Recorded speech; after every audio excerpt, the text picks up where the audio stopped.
Good afternoon, everyone. I believe you are studying. So, today we are going to discuss about one new chapter, which is chapter 4. Please take out your books, page number 46. Structure of the atom. ঠিক আছে? Chapter 3 to কি হয়? Atoms and molecules. In that chapter, we have already discussed about atoms. Okay? But we had not discussed about the structure of the atom. Atom's structure কথা আমি atoms and molecules chapter to discuss কৰা নাছিলো. But in this chapter, structure of the atom, we will try to understand about the structure of the atom. এইটো chapter আমি atomৰ structure কথা discuss কৰিম. ঠিক আছে? So please take out your books. Okay. So in chapter 3, we have learned that atoms and molecules are the fundamental building blocks of matter. So jiman bilak matter ase he matter or fundamental block to ki hoy atoms and molecules. As like the organism, cells is the fundamental unit. Okay. In case of organism, cell is the fundamental unit, but in case of matter, atoms and molecules are the building block or fundamental unit. Okay. So the existence of different kinds of matter is due to different atoms consisting them. তো বেলেগ বেলেগ যে matter পাও কিহৰ কাৰণে পাও কাৰণ তাত বেলেগ বেলেগ এটম থাকে ঠিক আছে নাও দা কোৱেশ্চন আৰাইজ এতিয়া কিছুমান কোৱেশ্চন আহিব সোৱা what makes the atoms of one element different from the atom of another element এটা এলিমেন্টৰ এটমটো আন এটা এলিমেন্টৰ এটমতকৈ কেনেকৈ বেলেগ হ'ব পাৰে ঠিক আছে are atoms really indivisible আমি আৰু এটমক সঁচাকৈ ভাগিব নোৱাৰো নেকি as proposed by ডাল্টনে কৈছিলে নহয় ডাল্টনৰ যেটো তোমাৰ এটমিক থিওৰি তেওঁ দিছিলে ইন চেপ্টাৰ 3 তেওঁ কি সাজেষ্ট কৰিছিলে যে atoms was indivisible and indestructible পাইছিলো আমি তো ডাল্টনে যে কৈছিলে সেই মতে সঁচাকৈ হয়নে যে আমি এটমক আৰু ভাগিব নোৱাৰো ইনডিভিজিবল পাৰ্টিকল হয় এটম এটা so are there smaller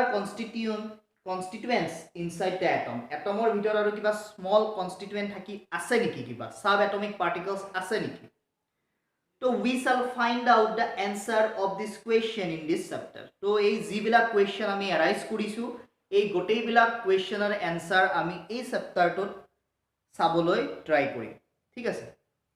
we will learn about subatomic particles and the various models that have been proposed to explain how these particles are arranged within the atom. So, আমি এই চেপ্টাৰটোত কি discuss কৰিম যিবিলাক subatomic particles থাকিব মানে এটমক ভাঙিলে আমি যিবিলাক পাৰ্টিকল পাম সেইবিলাকক আমি subatomic particle বুলি কওঁ তো সেই subatomic particle বিলাকৰ কথা ডিসকাস কৰিম লগতে এই subatomic particles বিলাক এটা এটমৰ ভিতৰত কেনেকৈ arranged হৈ থাকে তাৰ কথা আমি ডিসকাস কৰিম দেয়াৰ ওয়েৰ ভেৰিয়াছ সাইন্টিষ্ট বহুত সাইন্টিষ্ট আছিল যিবিলাকে কি কৰিছিলে তেওঁলোকে বহুত মডেল প্ৰপোজ কৰিছিল যে এটমৰ ষ্ট্ৰাকচাৰটো এনেকুৱা হ'ব পাৰে এইটো নহয় বলে এইটো এটমৰ ষ্ট্ৰাকচাৰ এনেকুৱা হ'ব লাগে তেনেকৈ বহুত কেইটা আমি কি পাও মডেল পাও সেই মডেল বিলাকৰ কথাও আমি কি কৰিম ডিসকাস কৰিম ইন দিস চেপ্টাৰ ওকে তো a major challenge before the scientists at the end of the 19th century was to reveal the structure of the atom as well as to explain its important properties. So 19th century শেষৰ ফালে scientists বিলাকৰ কাৰণে এটা ডাঙৰ challenge এটা আছিল যে how to explain the structure of the atom. ঠিক আছে explain কেনেকৈ structure atomৰ structureটো আমি তেওঁলোকে explain কৰিব আৰু important properties বিলাক ঠিক আছে So the elucidation of the structure of atoms is based on a series of experiments. So বহুত experiment কৰা হৈছিলে এই experiment বিলাকৰো কিছুমান কথা আমি ডিসকাস কৰিম okay one of the first indication that atoms are non indivisible comes from studying static electricity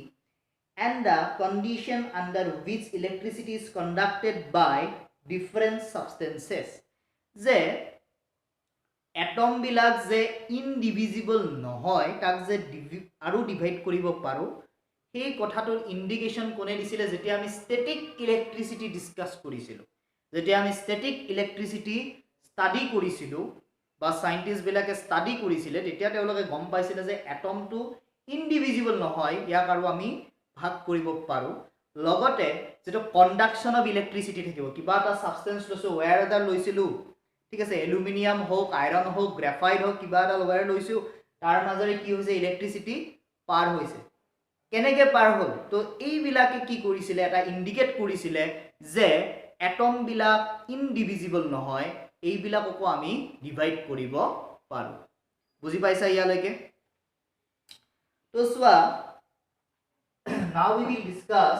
charged particles in matter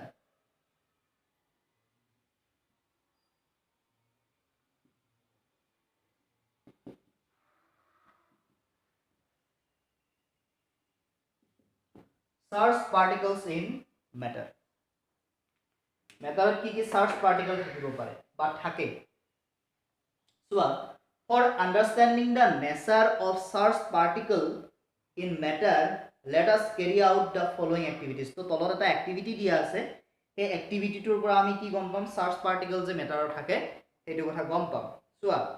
activity 4.1 comb dry hair does the comb then attract small pieces of paper ঘৰত কৰি চাবাচোন শুকান চুলিত ফণি এখন কম্ব এখন এনেকৈ দিয়াৰ পিছত যেতিয়া সৰু সৰু মানে কাগজৰ টুকুৰা ওচৰলৈ নিবা তেতিয়া সেই কাগজৰ টুকুৰাবিলাকক ফণিখনে কি কৰে এট্ৰাক্ট কৰে তো মানে কি হ'ল আমি চুলিত যেতিয়া ঘঁহিছোঁ তেতিয়া সেই কম্বখন কি হৈছে ইলেক্ট্ৰিকেলি চাৰ্জড হৈছে বুজি পাইছা সেইখন চাৰ্জড হৈছে যাৰ কাৰণে সি তাক এট্ৰাক্ট কৰিব পাৰিছে বুজি পাইছা চোৱা rub a glass rod with a silk cloth and bring the rod near the inflated balloon observe what happens তো এইটো কৰিবৰ কাৰণে তোমালোকক এডাল গ্লাছ ৰড লাগিব তো সেই গ্লাছ ৰডডাল কি কৰিছে আমাৰ সিল্ক ক্লথত কি কৰিছে ঘঁহিব দিছে ৰাব কৰিব দিছে দি পেলাই এটা ফুলি থকা বেলুনৰ ওচৰলৈ নিব দিছে তাৰ অবজাৰভেশ্যনটো তোমালোকক মন কৰিব দিছে কৰি চাবাচোন যদি পাৰা তো from this activities can we conclude that on rubbing two objects together they become electrically charged তো এই দুটা এক্টিভিটি যেতিয়া আমি ষ্টাডি কৰি অবজাৰ্ভ কৰিলোঁ তেতিয়াহ'লে আমি কি গম পাম যে দুটা অবজেক্টক যদি আমি এটা আনটোৰ লগত ৰাব কৰোঁ ঘঁহোঁ তেতিয়া কি হয় সিহঁত ইলেক্ট্ৰিকেলি চাৰ্জড হয় তো এতিয়া এই ইলেক্ট্ৰিকেলি কেনেকৈ চাৰ্জ হ'ল সেইটোৰ এনচাৰটো আমি ফাইণ্ড আউট কৰিব লাগিব ঠিক আছে তো where does this charge come from এই চাৰ্জ যে হ'ল ইলেক্ট্ৰিকেলি চাৰ্জ যে হ'ল আসলতে এই চাৰ্জটো ক'ৰ পৰা আহিল this question can be answered by knowing that an atom is divisible and consists of charged particle তো এই কুৱেশ্যনটোৰ এনচাৰ আমি কেনেকৈ দিব পাৰিম যে এটমটো কি হয় ডিভিজিবল হয় লগতে তাক যেতিয়া আমি ভাঙিম তেতিয়া আমি কি পাম চাৰ্জড পাৰ্টিকলছ পাম বুজি পাইছা ঠিক আছে তো many scientist contributed in revealing the presence of charged particle in an atom তো বহুত সাইন্টিষ্টে কাম কৰিছে তো তেওঁলোকে ৰিভিল কৰিছিলে যে এটমৰ ভিতৰত কি থাকে চাৰ্জড পাৰ্টিকলছ থাকে তো it was known by 1900 that the atom was not a simple indivisible particle but contained at least one subatomic particle the electron identified by J.J. Thomson so there had one scientist his name was J.J. Thomson তো তেওঁ কি কৰিছিলে in 1900 কি কৰিছিলে তেওঁ কৈছিলে যে এটমটো আসলতে কি নহয় সিম্পল ইনডিভিজিবল নহয় তাক যদি আমি ভাঙো এটা সাব এটমিক পাৰ্টিকলছ পাম যেটো কি হয় তো ইলেক্ট্ৰন নাম দিছিলে ঠিক আছে তেওঁ হেইটো ইলেক্ট্ৰন নাম দিছিলে even before the electron was identified G.E. Goldstein in 1886 discovered the presence of new radiations in a gas discharge and called them Canel rays তো গোল্ডস্মিথ বুলি এজন সাইন্টিস্ট গোল্ডষ্টেইন বুলি এজন সাইন্টিস্ট আছিলে তো 1886 ত তেওঁ কি ডিসকভাৰ কৰিছিলে গ্যাস যে ডিসচাৰ্জ হয় গ্যাস চলোৱা ঠাইত তেওঁ কি পাইছিলে এটা নিউ ৰেডিয়েশন এটা পাইছিলে ঠিক আছে নিউ ৰেডিয়েশন আছে পাইছিলে তাক তেওঁ কি নাম দিছিলে কেনেল ৰেজ নাম দিছিলে ঠিক আছে these rays were positively charged radiations which ultimately led to the discovery of another subatomic particle to এই যে কেনেল ৰে আছিলে সেই কেনেল ৰেটো কি আছিলে পজিটিভলি চাৰ্জ ৰেডিয়েশন আছিলে সেই ৰেডিয়েশনটো কি আছিলে পজিটিভলি চাৰ্জড আছিলে আৰু সেইটোৱে আল্টিমেটলি কি হৈছে আন এটা সাবএটমিক পাৰ্টিকল ডিসকভাৰ কৰাৰ কাৰণে হেল্প কৰিছিলে ঠিক আছে তো this subatomic particle had a charge equal in magnitude but opposite in sign to that of the electron এই যেটো সাবএটমিক পাৰ্টিকল সেই পাৰ্টিকলটোৰ চাৰ্জ আছিল ঠিক আছে লগতে আমাৰ ইলেক্ট্ৰনৰ ম্যাগনিটিউডৰ লগত ইয়াৰ ম্যাগনিটিউড কি আছিল ইকুৱেল আছিল বাট ইয়াৰ সাইনটো কি আছিল অপোজিট আছিল electron is negatively charged but this subatomic particle is positively charged ঠিক আছে so its mass was approximately 2000 times as that of the electron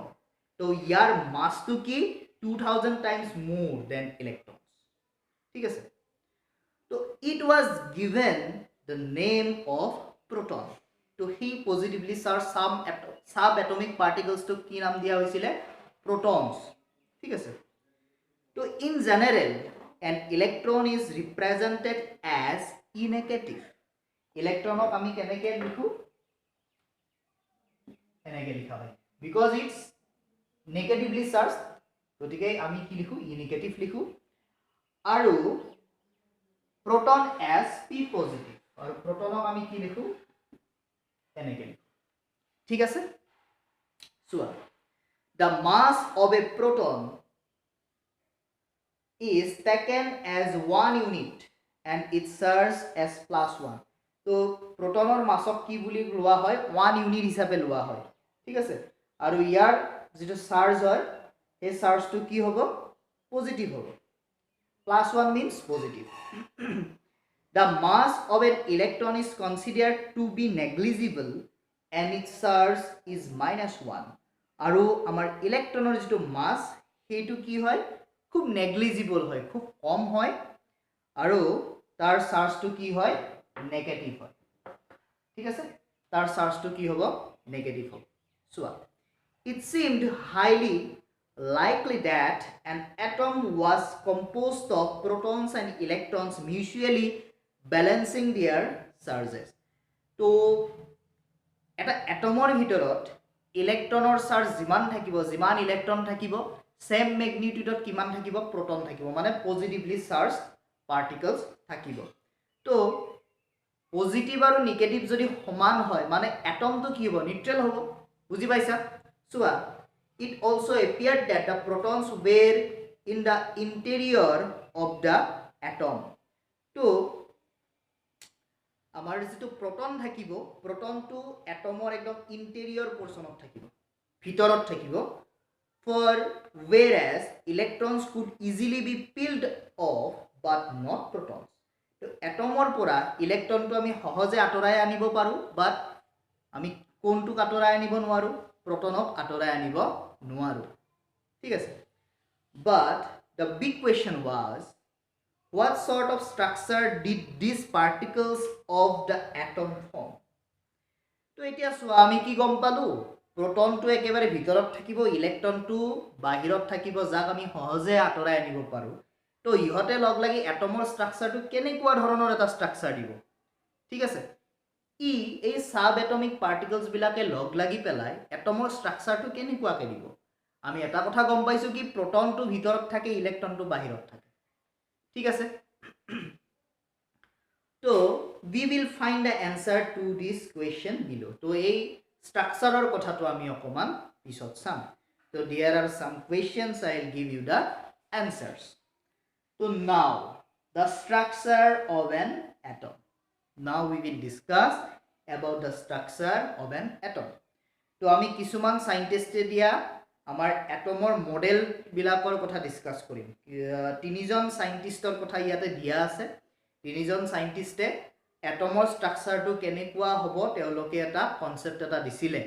ঠিক আছে তেওঁলোকে একটা মডেল ৰিপ্ৰেজেন্ট কৰিছিলে তো সেই মডেল কেইটাৰ কথা আমি ডিসকাস কৰিম ঠিক আছে ভেৰি ইজি হয় মনোযোগ দিবা চিন্তা নাই ঠিক আছে বুজি পাই যাবা ওকে তো we have learned Dalton's atomic theory in chapter 3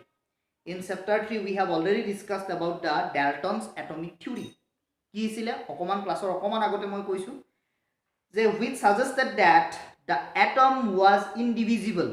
atom to কি হয় আমি ভাঙিব নোৱাৰো indivisible and indestructible আৰু তাক আমি ধ্বংস কৰিব নোৱাৰো ঠিক আছে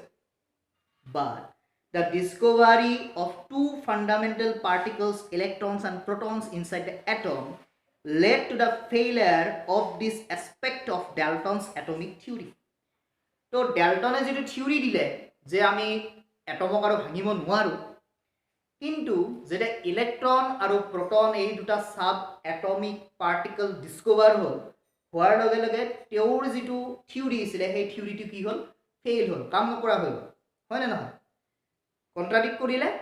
হয় না তো it was then considered necessary to know how electrons and protons are arranged within an atom তো যেটা আমি গম পালো যে তেওঁৰ থিওৰিটো ফেইলাৰ হৈ গল আৰু atoms and protons এটা atoms proton sorry not atoms electron আৰু proton atomৰ ভিতৰত থাকে গটিকে এটা ইহতে কেনেকে অ্যাৰেঞ্জড হৈ থাকে এটা এটমৰ ভিতৰত ইলেক্ট্ৰন আৰু প্ৰটন বিলাক কেনেকে অ্যাৰেঞ্জড হৈ থাকে সেইটো কথা আমি জানিব লাগিব হয়নে তো for explaining this many scientists propose various atomic models বহুত কেটা সাইন্টিস্টে আমাৰ এটমিক মডেল আগবঢ়াইছিলে তো J.J. Thomson was the first one to propose a model for the structure of an atom তো এটমৰ স্ট্ৰাকচাৰৰ কথা কৈ পেলাই ফাৰ্স্ট J.J. Thomson সাইন্টিস্ট জনে এটা আমাক মডেল আগবঢ়াইছিলে তো তেওঁ মডেলটো কি আছিল কেনেকুৱা আছিল now we will discuss soya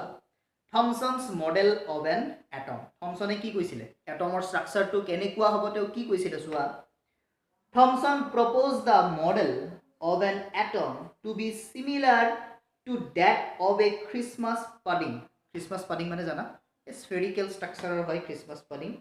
the electrons in a sphere of positive charge electron bilak eta positive charge sphere hoy where light currents drive with a kismis je thake okay in a spherical Christmas pudding to spherical Christmas pudding or uporot ki hobo kismis bilak jeneke thake teneke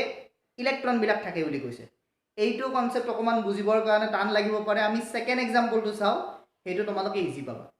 যে তোমালোকে তৰমুজ খাই পাইছা হয়নে তৰমুজ খাই পাইছা ওয়াটাৰমেলন খাই পাইছা তো ওয়াটাৰমেলনটো যদি আমি এনেকে কাটি দিও মাজেৰে কাটি দিও ঠিক আছে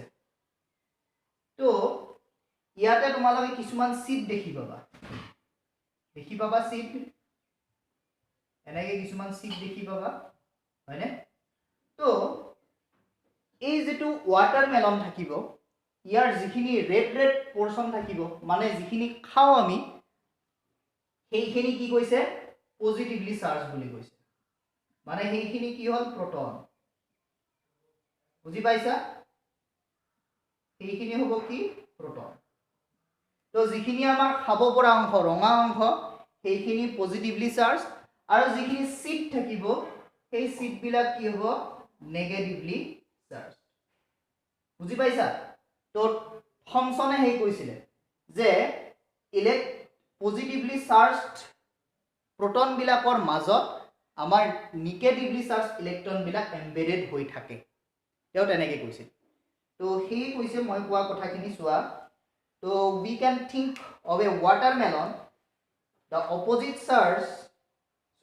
positive charge in the atom is spread all over like the red edible part of the watermelon ঠিক আছে while the electrons are studied in the positively charged sphere like the seed of the watermelon. তো seedৰ দৰে কি থাকিব negatively charge electron বিলাক থাকিব বুজি পাইছা এতিয়া তো ইয়াতে এটা ডায়াগ্ৰাম দিয়া আছে Thomson's model of an atom figure 4.1 টো চালে গম পাবা তো সোৱা তো থমসনে কি প্ৰপ'জ কৰিছিলে তেওঁ মডেলটো কেনেকুৱা বুলি কৈছিলে so an atom consists of a positively charged sphere atom 2 and the electrons are embedded in it or electrons bila ইয়াৰ সোমাই থাকিব ঠিক আছে বুজি পাইছা the negative and positive charges are equal in magnitude তো ইয়াতে পজিটিভ যিমান থাকিব নেগেটিভো হিমানে থাকিব ঠিক আছে so that atom as a whole is electrically neutral তো পজিটিভ চাৰ্জ যিমান আছে নেগেটিভ চাৰ্জ হিমানে যদি থাকে তেতিয়া হলে এটমটো কি হ'ব yes নিউট্ৰেল হ'ব যদি পজিটিভ আৰু নেগেটিভ চাৰ্জ সমান থাকে মানে এটমটো কি হ'ব নিউট্ৰেল হ'ব ঠিক আছে so although Thomson's model explained that atoms are electrically neutral the result of experiment carried out by other scientists could not be explained by this model as we will see below তো আৰু কিছুমান সাইন্টিস্টে experiment কৰিছিলে কিন্তু সেই experiment বিলা আমাৰ থমসনে যেটো model propose কৰিছিলে সেই মডেলটোৱে কি কৰিব নোৱাৰিলে এক্সপ্লেইন কৰিব নোৱাৰিলে আমি তলত আৰু দুটা মডেল পঢ়িম সো ফাৰ্স্ট আমি ৰাদাৰফৰ্ডে দিয়া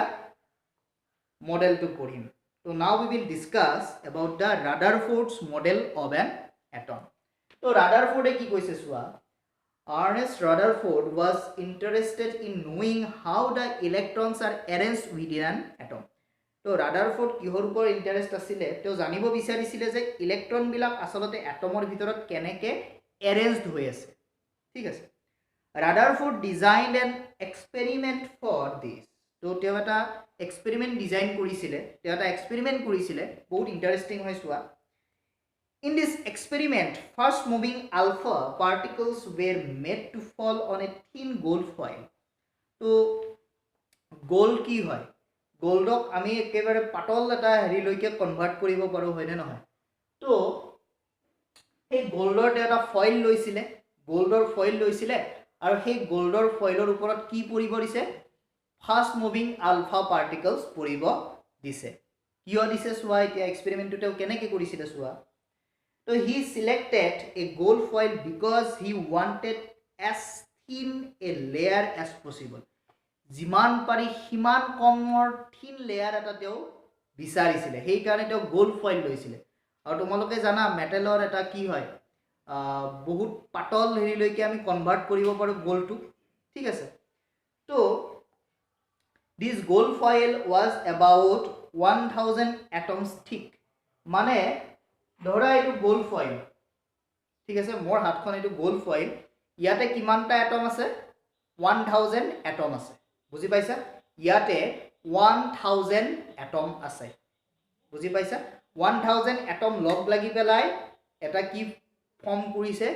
এই গোল্ড ফয়েলটো ফৰ্ম কৰিছে বুজি পাইছা এনে ইয়াৰ ওপৰত কি পৰিব দিব ফাষ্ট মুভিং আলফা পাৰ্টিকলছ পৰিব দিব সোৱা alpha particles are doubly charged helium ion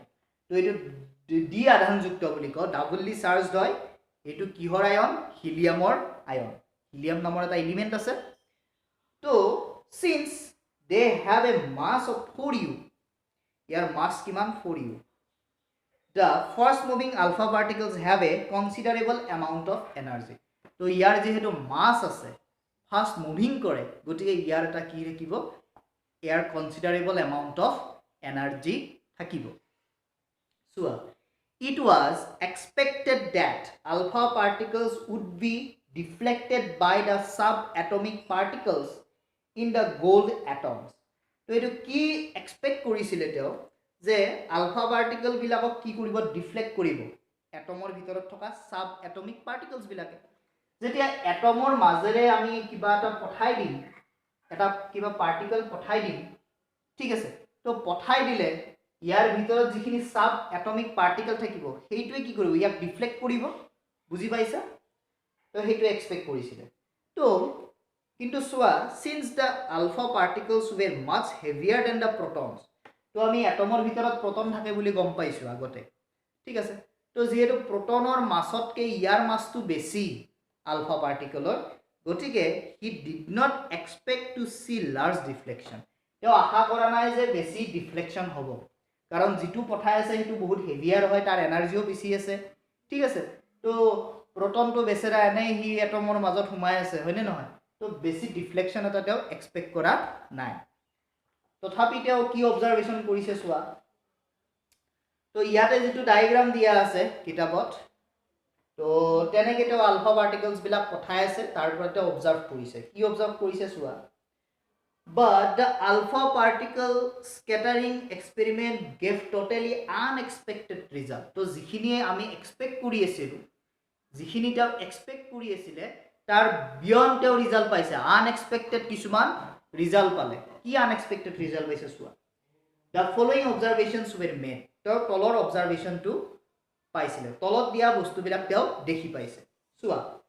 most of the fast moving alpha particles pass straight through the gold foil ঠিক আছে তো ম্যাক্সিমাম কি হৈছে পাৰ হৈ গৈছে ঠিক আছে এটো ধৰা গোল্ড ফয়েল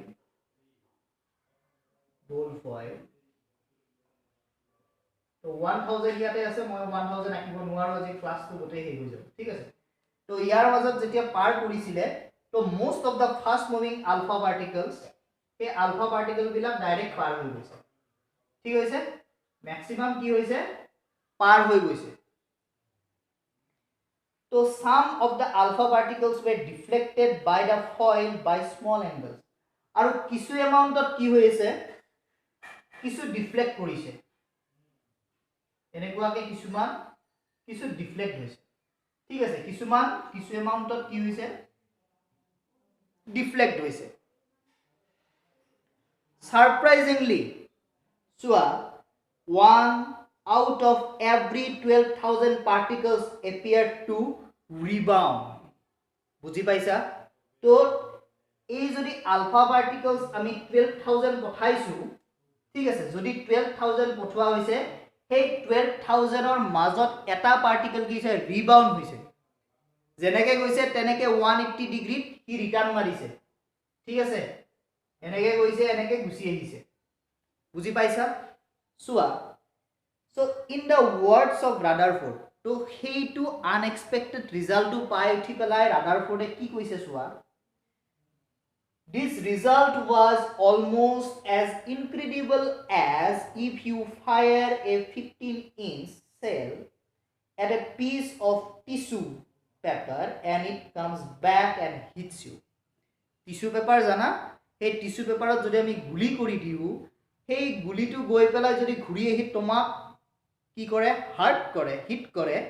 তো তেনেকুৱা ধৰণৰ এটো কি হৈছিল আনএক্সপেক্টেড ৰিজাল্ট আছিল কিমানখিনি তো সাৰপ্ৰাইজড হৈছিল ৰিজাল্ট খিনিৰ পৰা যে কিবা আলফা পাৰ্টিকলস তো হেভিয়াৰ বুলি কৈছো হয়নে কিন্তু কি গৈ পেলাই কি কৰিছে ৰিবাউন্ড হৈছে মানে ভিতৰত কিবা থাকিব লাগিব এনেইটো ৰিবাউন্ড হোৱা নাই ঠিক আছে প্ৰটন বিলাক আছে কিছু এমাউন্টত ডিফ্লেক্ট হৈছে ওকে মানিছো আমি তো কিছুমান পাৰ হৈ গৈছে মানে কি গম পাইছো মানে মাজত হোলো স্পেস বেছি আছে ঠিক আছে পুৰুঙা বেছি আছে সেই কাৰণে ম্যাক্সিমাম পাৰ হৈ গৈছে ঠিক আছে তো সোৱা এতিয়া সোৱাচোন কি কৈছে কিতাপত কি কৈছে সোৱা let us think of an activity in an open field to understand the implications of this experiment तो ये एक्सपेरिमेंट और इम्प्लिकेशन तो समझने के लिए আমি মুকলি পথাৰত এটা এক্সপেৰিমেন্ট কৰিব লাগে সোৱা let a child stand in front of a wall with his eyes closed এখন ওয়ালৰ সন্মুখত ইটাৰ ওয়াল হ'ব পাৰে ঠিক আছে হে ওয়ালৰ সন্মুখত লৰা বাচ্চা এটা কি কৰিছো চকুত কাপোৰ বান্ধি পেলাই থিয় কৰাইছো let him throw stones at the wall from a distance হে ওয়ালখনক এটা ডিসটেন্সৰ পৰা তেও কি কৰিছো বাচ্চাটো খিলগুটি মাৰিব দিছো ঠিক আছে he will hear a sound when each stone strikes the wall তো তেও প্ৰতিবাৰতে যেতিয়া হিলটো দলিয়াইছে প্ৰতিবাৰতে কি পাব শব্দ শুনা পাব কাৰণ ওয়ালত পৰাৰ লগে লগে হিলগুটিটো এটা সাউন্ড কৰিব বুজি পাইছা if he repeats this 10 times, যদি তেওঁ 10 বাৰ দলিয়ায়, he will hear a sound 10 times. যদি 10 বাৰ দলিয়াইছে 10 বাৰ সাউন্ড পাইছে, যদি 20 বাৰ দলিয়ায় 20 বাৰে সাউন্ড পাব। বুজি পাইছা? But if a blindfolded child were to throw stones at a barbed wire fence, most of the stones would not hit the fencing and no sounds would be heard. বুজি পাইছা? যদি আমি কাটাদাৰৰ বেৰাৰ এখনৰ মাজেৰে শিলগুটি দলিয়াও, প্ৰতিবাৰতে আমি সাউন্ড নাপাবও পাৰোঁ, কাৰণ ম্যাক্সিমাম টাইম কি হ'ব, সেই ৱেৰৰ মাজেৰে সেই যিটো ফেন্স থাকিব, সেই ফেন্সিঙৰ মাজেৰে শিলটো কি হৈ যাব, পাৰ হৈ গুচি যাব। আৰু যদি পাৰ হৈ গুচি যায় আমি তেতিয়া কি নাপাওঁ, সাউন্ড নাপাওঁ, সেই বাচ্চাটোৱে সাউন্ড নাপায়। বুজি পাইছা? তো ইয়াৰ ক্ষেত্ৰতো তেনেকুৱা হৈছে। চোৱা, so this is because there are lots of gaps in the fence which allow the stone to pass through them. তো ইয়াৰ কাৰণটো কি হৈছে, lots of gap আছে ফেন্সৰ মাজত, যাৰ কাৰণে তাৰ মাজেৰে শিলটো পাৰ হৈ গৈছে, আৰু পাৰ হৈ যোৱাৰ কাৰণে আমি কি পোৱা নাই,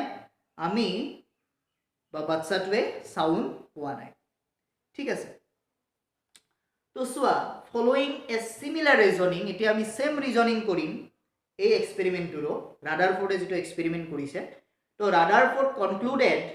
from the alpha particle scattering experiment that, তেওঁ কি এটা কি ডিচিশ্যনবিলাক দিছিলে চোৱা, যে most of the space inside the atom is empty. The most of the space atomৰ ভিতৰত কি হয়, empty হয়, খালি হয়। তো because most of the alpha particles pass through the gold foil without getting deflected. তো যেহেতু আলফা পাৰ্টিকলছ বিলাক গোল্ড ফয়েলৰ মাজেৰে ডিফ্লেক্ট নোহোৱাকৈ পাৰ হৈ গৈছে, মানে এটমৰ ভিতৰৰ ম্যাক্সিমাম স্পেচ কি হয়, most of the space কি হয়, empty হয়, খালি হয়। বুজি পাইছা? Very few particles were deflected from their path, indicating that the positive charge of the atom occupies very little space. আৰু কম এমাউন্টত ডিফ্লেক্ট হোৱাটোৱে কি ইন্ডিকেট কৰিছে, যিখিনি পজিটিভলি চাৰ্জ প্ৰোটন আছে সি এটা কনসিডাৰেবল স্পেচ এটা হি কি কৰে, প্ৰায় নেগলিজিবল স্পেচ এটা হি কি কৰে, মানে অধিকাৰ কৰে, অকুপাই কৰে এটমৰ ভিতৰত। ঠিক আছে? A very small fraction of alpha particles were deflected by 180 degree, indicating that all the positive charge and mass of the gold atom were concentrated in a very small volume within the atom. So যিখিনি ULFA particle 180 ডিগ্ৰীত return মাৰিছিলে, তো সেইটোৱে কি indicate কৰিছে, যে all the positive charge, যিমানবিলাক positive charge আছে আৰু মাছ, ঠিক আছে, গোল্ডৰ এটমৰ যিখিনি মাছ, সেইখিনি কি হয়, কনচেন্ট্ৰেটেড হৈ থাকে, একেলগে লগ লাগি থাকে, in a very small volume within the atom. এটমৰ এটা ঠাইতে গোটেইখিনি মাছ আৰু পজিটিভ চাৰ্জ কি হৈ থাকে, লগ কনচেন্ট্ৰেটেড হৈ থাকে, এটা ঠাইতে থাকে, যাৰ কাৰণে সেইখিনি ঠাইত হিট কৰাৰ লগে লগে সি কি হৈছে, ৰিবাউণ্ড হৈছে, 180 ডিগ্ৰীত ৰিটাৰ্ণ কৰিব পাৰিছে। বুজি পাইছা? সাইডত থকাবিলাকৰ মাজেৰে লিটিল ডিফ্লেক্ট হৈছে, একদম এমটি স্পেচৰ মাজেৰে সি কমপ্লিট পাৰ হৈ গৈছে আলফা পাৰ্টিকল, বাট যিখিনি এৰিয়াত গোটেই পজিটিভলি চাৰ্জ আৰু মাছ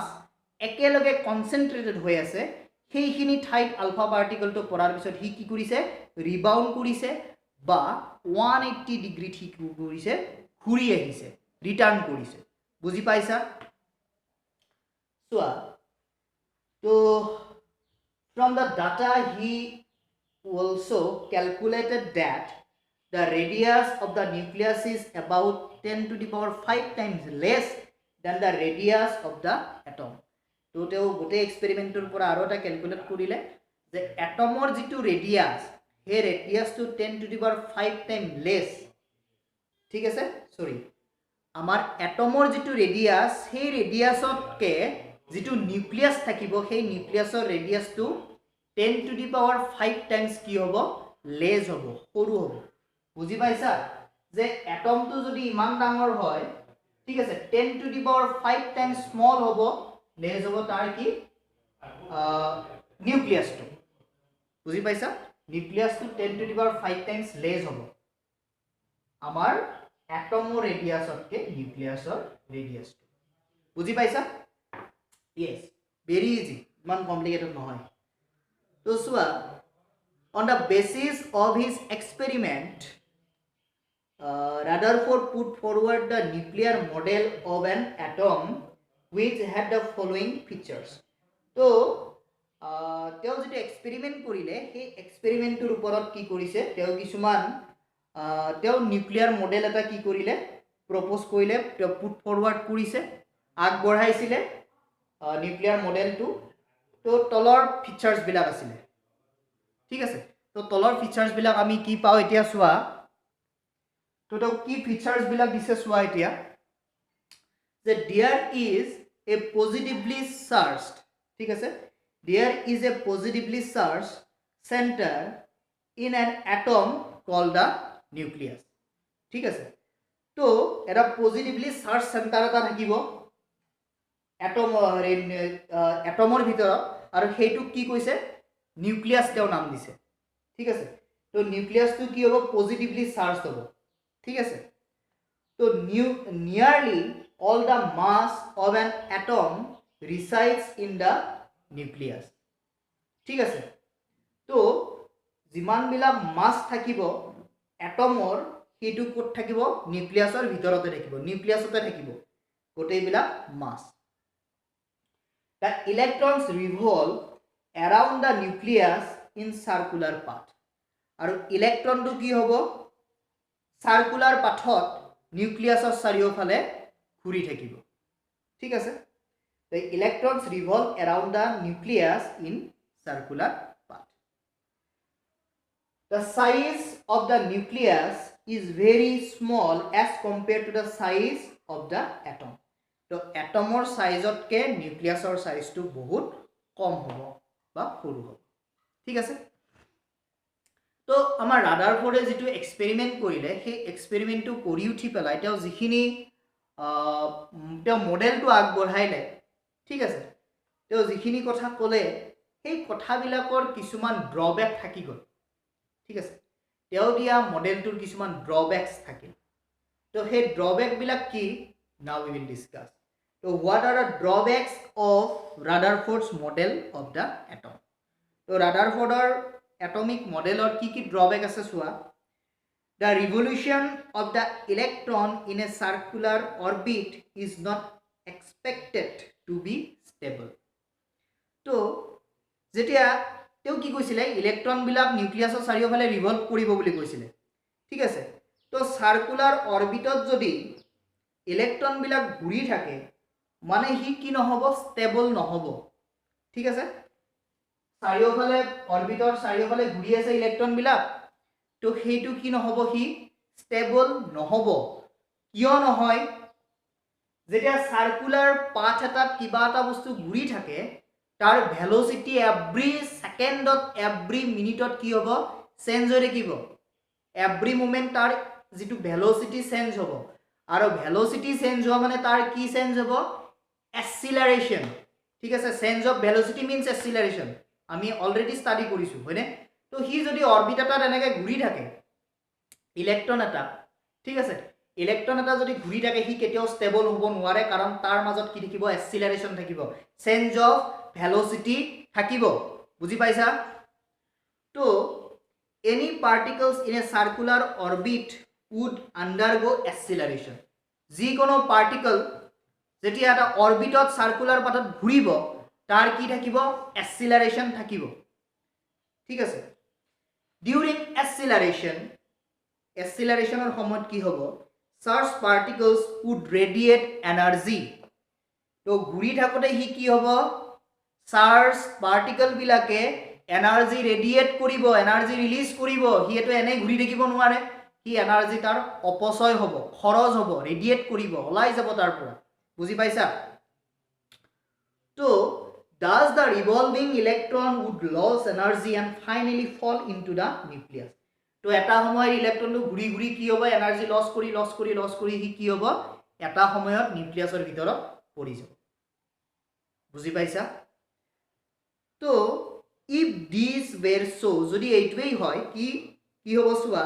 the atom would be highly unstable তো এটমটো ষ্টেবল হ'ব নোৱাৰে ইলেক্ট্ৰন ঘূৰি আছে এটমৰ নিউক্লিয়াছত পৰি আছে তো পজিটিভ নেগেটিভ চাৰ্জ লগ লাগি পেলাই হি ষ্টেবল হ'ব পাৰিব নেকি এটম এটা কেতিয়াও ষ্টেবল হ'ব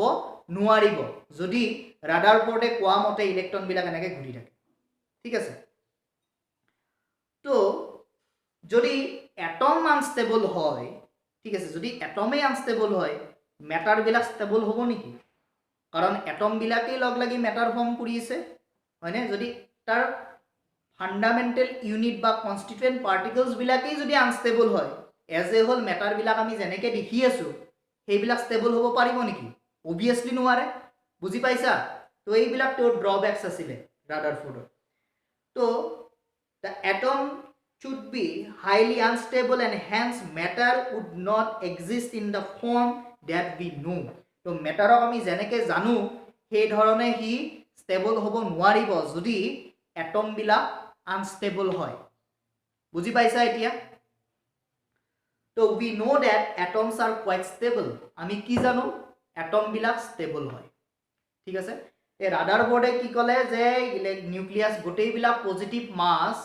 নিউক্লিয়াছৰ ভিতৰত থাকিব প্ৰটন বিলাক নিউক্লিয়াছত থাকিব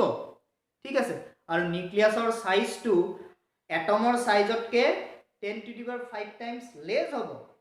আৰু তেওঁ ক'লে যে ইলেক্ট্ৰন বিলাক চাৰিওফালে ঘূৰি থাকিব ঠিক আছে তো আমি কি গম পালো যদি ইলেক্ট্ৰন বিলাক এনেকৈ ঘূৰি থাকে কিবা যিকোনো পাৰ্টিকেল যদি এনেকৈ সাৰ্কুলাৰ পাথত ঘূৰি থাকে হি কি হ'ব তাৰ এক্সিলাৰেশ্যন হ'ব এক্সিলাৰেশ্যন হোৱা মানে হি এনাৰ্জি ৰেডিয়েট কৰিব এনাৰ্জি ৰেডিয়েট কৰা মানে হি নিউক্লিয়াছৰ আল্টিমেটলি পৰি যাব ইলেক্ট্ৰন বিলাক তো যদি পৰি যায় তেতিয়াহ'লে এটম বিলাক আনষ্টেবল হ'ব যদি এটম বিলাক আনষ্টেবল হয় মেটাৰ বিলাক কেনেকৈ ষ্টেবল হ'ব বুজি পাইছা তো এইবিলাক আছিল তো এইটো উঠাই আছিলে ৰাদাৰফোৰ্ডৰ যিটো মডেল সেই এটমিক মডেলৰ মেইন ড্ৰবেক্স তাৰ পিছত ৰাদাৰফোৰ্ডৰ পিছত এজন সাইন্টিষ্ট আহিলে আমাৰ যে মানুহবিলাকে কয় ওৱানজাত নিমখ দিয়া তো এইবাৰ এজন সাইন্টিষ্ট আহিলে তেওঁ ৰাদাৰফোৰ্ডে বনোৱা মডেলটোৰ ওপৰত কি কৰিলে অকমান মডিফিকেশ্যন কৰিলে ঠিক আছে তেওঁ গম পালে তেওঁ এক্সিলাৰেশ্যনৰ কথা জানে যে ইলেক্ট্ৰন বিলাক যদি এনেকৈ ঘূৰি থাকে তো এটা সময়ত এনাৰ্জি ৰেডিয়েট কৰি হি এনাৰ্জি লছ কৰি হি নিউক্লিয়াছত পৰি যাব তেওঁ সেইটো কথা জানে গতিকে বোৰে ওৱানজাত নিমখ দিলে কেনেকৈ ওৱানজাত নিমখ দিছে চোৱা এতিয়া যে এতিয়া চোৱা বোৰৰ model of nucleus Bohr's model of sorry not nucleus atom Bohr's model of atom তো বোৰে এটমৰ কি মডেল আগবঢ়াইছিলে চোৱা in order to overcome the objections raised against Rutherford model of the atom Niels Bohr put forward the following postulates about the model of an atom তো যিবিলাক objection আহি আছিলে ৰাদাৰফোৰ্ডৰ মডেলৰ পৰা সেইটো ওভাৰকাম কৰিবৰ কাৰণে আমাৰ নিলছ বোৰে কিছুমান পষ্টুলেটছ আগবঢ়াইছিলে এটমিক মডেলৰ ওপৰত বা এটমিক ষ্ট্ৰাকচাৰৰ ওপৰত তো সেই পষ্টুলেটছ কেইটা কি চোৱা তেওঁ একো এক্সপেৰিমেণ্ট কৰা নাই ৰাদাৰফোৰ্ডে যি কনচেপ্ট দিছিলে সেই কনচেপ্টটোকে অকণমান মডিফাই কৰি দিছে অকণমান চেঞ্জ কৰি দিছে কি চেঞ্জ কৰিছে চোৱা only certain special orbits known as discrete orbits of electrons are allowed inside the atom কামেই ফিনিছ হয়নে তেওঁ কি ক'লে কিছুমান অৰবিট থাকে ঠিক আছে ইলেক্ট্ৰন বিলাক ঘূৰিব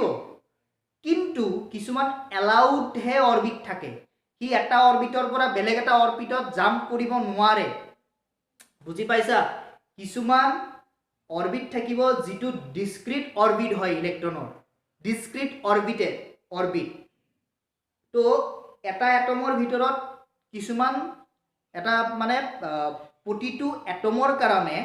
স্পেসিফিক এমাউন্টত হে কি থাকিব অৰবিট থাকিব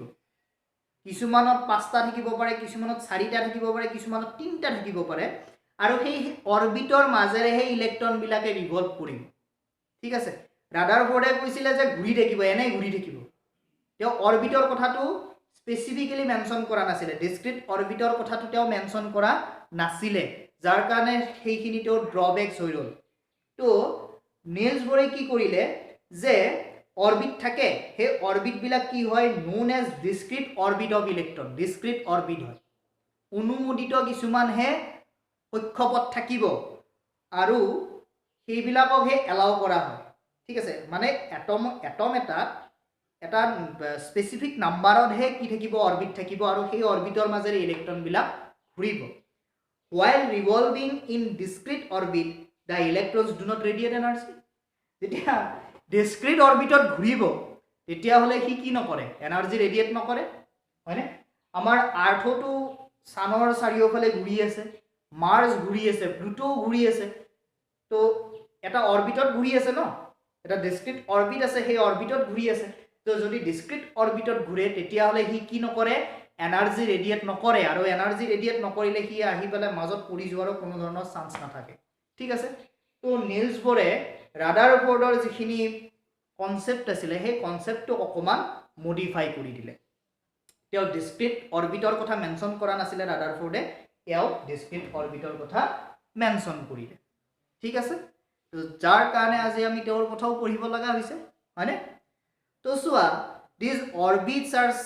সেলস এইবিলাকক আমি সেল বুলি কওঁ CELL নহয় SHCLL